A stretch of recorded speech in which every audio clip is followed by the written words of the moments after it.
Hey everyone, welcome to the vid. I hope you are doing really well. So Pearl wants to be Polygon's liquidity solution, and it basically wants to host all the liquidity from all the projects on Polygon, and it considers itself the premier AMM, which is automated market maker. It pays some sweet rewards and projects bribe you for their business. So yes, they will slip you some money under the table, or in fact just give you cash in broad daylight. If you vote for them, you are going to get rewarded for it. And on a more general note, thankfully today, DeFi projects are shifting towards building projects which users actually want to use and protocols actually need. These are commonly called RWA projects, or real world asset projects. And I'm trying to bring as many of these to you as possible, including Pearl. And even though Pearl is a tad complex to use and to get your head around, I'm going to show you simple ways that you can make significant gains from it. So here's the chart for Pearl, and you can see that at the beginning, it pretty much goes like every other project with a huge spike and a huge drop. But so far, for the life of the project, you can see that it has been slow and steady gains. There are lots of other similar projects like this, and you know how people call DeFi the Wild West of crypto?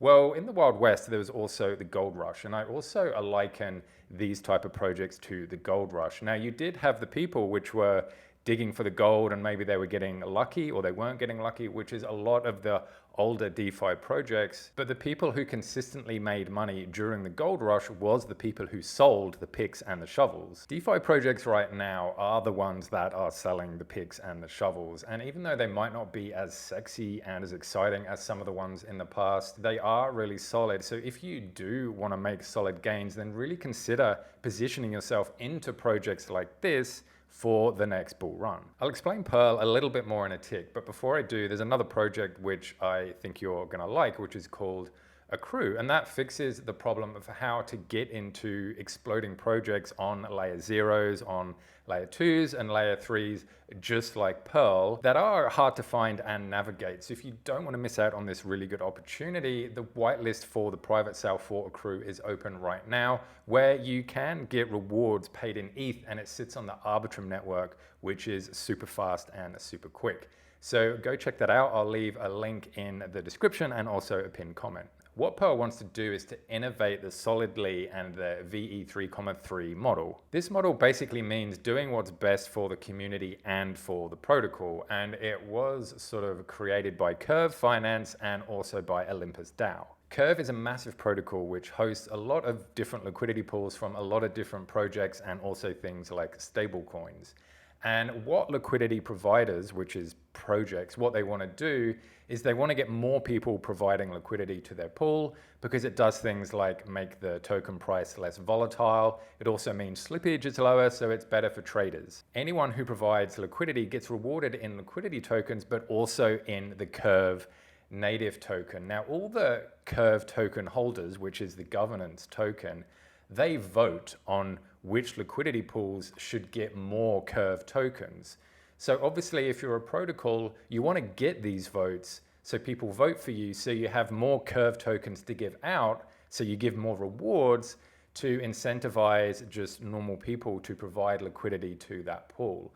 So what they actually do is they bribe the Curve governance token holders, and they say, hey, if you vote for our liquidity pool, we're going to give you extra rewards. And so if you are a Curve holder, you get all these bribe rewards, plus you get the APR rewards, plus you get the liquidity rewards. All of this stuff is really good, from the protocols to the providers of liquidity to the traders to everything.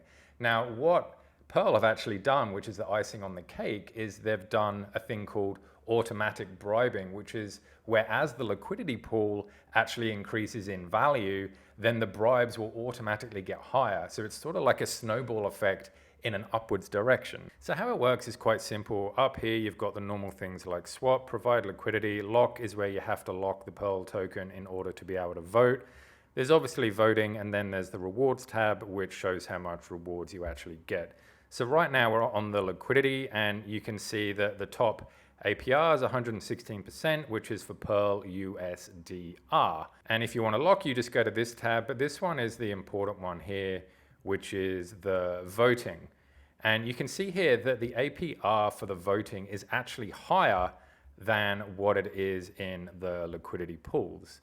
So we've got USDC, USDCR, and if we look at the voting for that, you can see that it's 134 here, but in the liquidity, it's only 35. And the reason that it's actually higher here is because this is the value of the Pearl, which is basically locked up in it right now. So you can see here that it's offering 1.44K of bribes.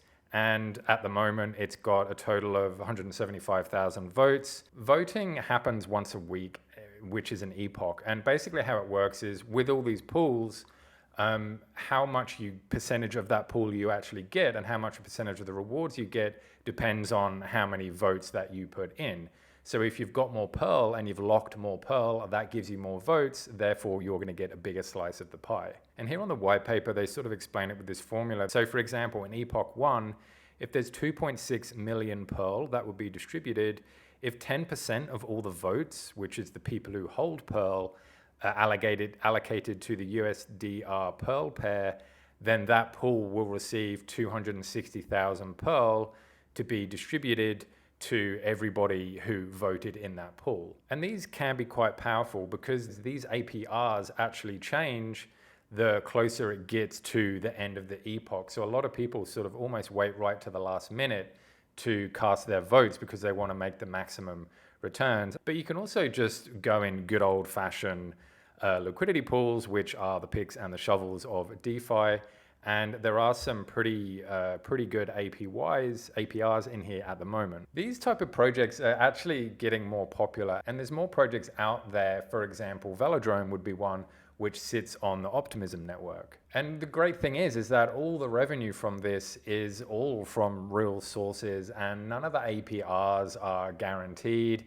And basically, it's just solid income that you can get from a project which is actually filling a gap in the market. And that's why I want to bring up Accru again, because Accru is going to invest in projects like this that also sit on layer 0 omni-chains and also layer 2s, new layer 1s and layer 3s.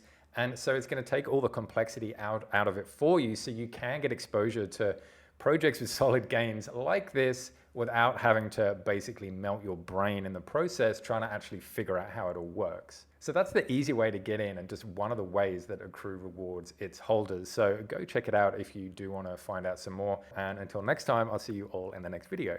Bye.